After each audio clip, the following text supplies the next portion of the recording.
Redeemed church members in the U.S. protest during worship service over killings in Nigeria.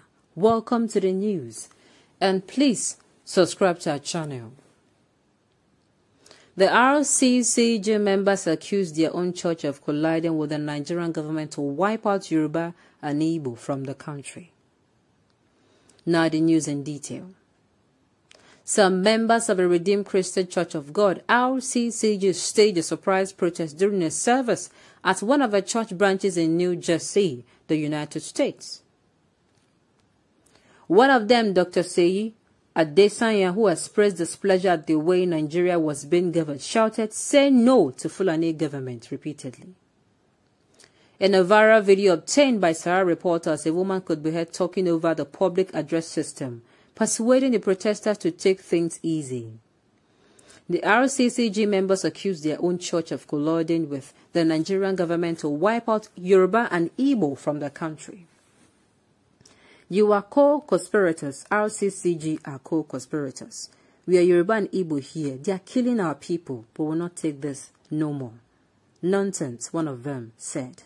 However, two other protesters who were armed with placards containing pictures of the killings going on in Nigeria displayed them before some church attendants believed to be government officials. "This is exactly what is happening. You are sitting down here in the US. This is what is happening. We won't take this anymore," one of them said. Meanwhile, another protester yelled, "Call them," when someone threatened to get the police involved. It is well. It is well. Well,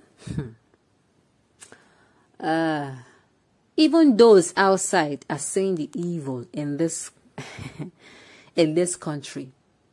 Even those outside, they see the evil in this country, but some people have decided to close their eyes and rather come out to praise this government because of what I don't understand. Recently, information gotten to us was that a particular member of the APC and an aide to the governor of the current Imo State, the sitting governor of the Imo State currently, he resigned. See, if you don't want to be a part of evil, you can see there are two ways. You don't want to speak against them to their faces. You feel you are that cowardly. Please, you know what to do. There is nothing like you don't have a choice. To be very sincere, why I'm saying this is that some people will say, "And that time now, if I speak out now, they'll kill you." Then what did you do? You continually to take funds.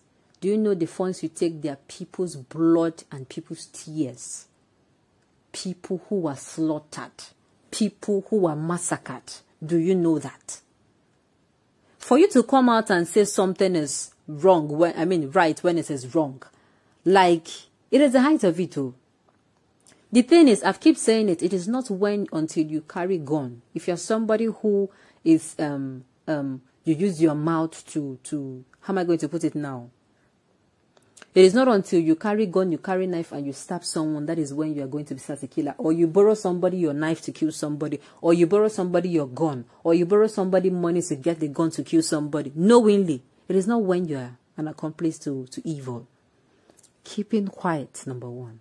If you know you cannot say anything now, you cannot say anything because of the position you occupy, you do what? Tactically resign. You will not die. This thing I'm saying is real.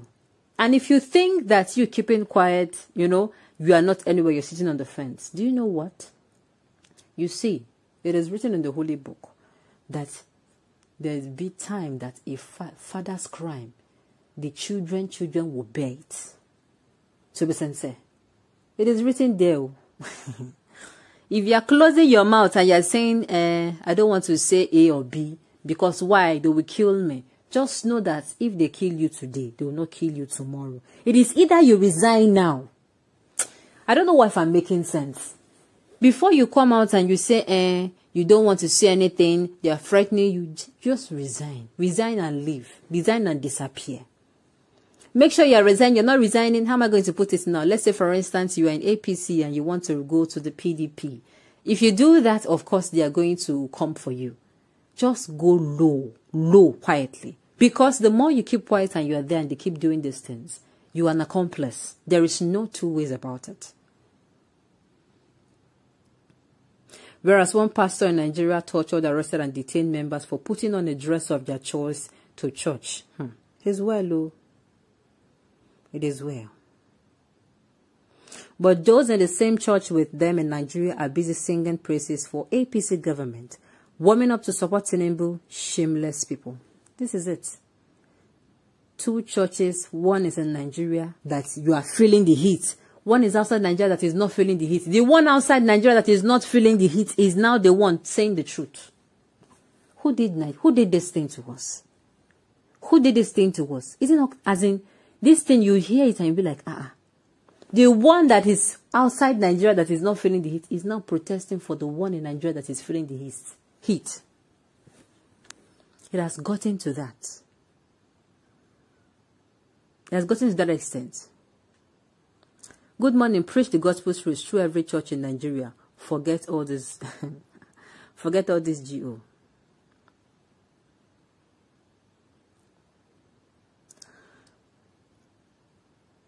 While it's about time to drag them out, all they know is tithes and offerings. That is not even the case here at all. Instead, protest for the division of this country. We don't try that method, it no work. Has the protesting for division of the country now worked? They are doing everything they can to silence freedom fighters, when they can do something to calm them down. You see, this government, I don't even understand their point. Allow people to live in peace. You don't want to. Deal with insecurity so that people can have peace and so that there can be growth in all areas of the economy. You say no. Then allow people to pull out. You are still saying no. Like this thing as in, I'm not supporting anyone here. I am just trying to state, for instance, you are in a house and that house, you are in danger in that house. Oh yeah, you are saying, let me go. You said no. Okay, I should not go. Does it mean you're going to address the situation in this house? No. Then what is your plan? Some things we hear it, and if you're not careful the way you think about it, you're just going to your sanity will just be threatened. That is just it. Why their bosses and counterparts in redemption camp Nigeria remain silent and condone the second in command to a genocidal regime as an ordained minister. Irony. Irony indeed, though. Irony indeed. Irony indeed. Shebi, it is the Holy Spirit, the one masterminding the killings in Nigeria, right? The exhibiting display of disheartening issues in God's house, in God's presence, gone very wrong. On those notes, we have come to the end of the news. We say thank you for tuning in to listen until I come your way next time. Enjoy the rest of the day.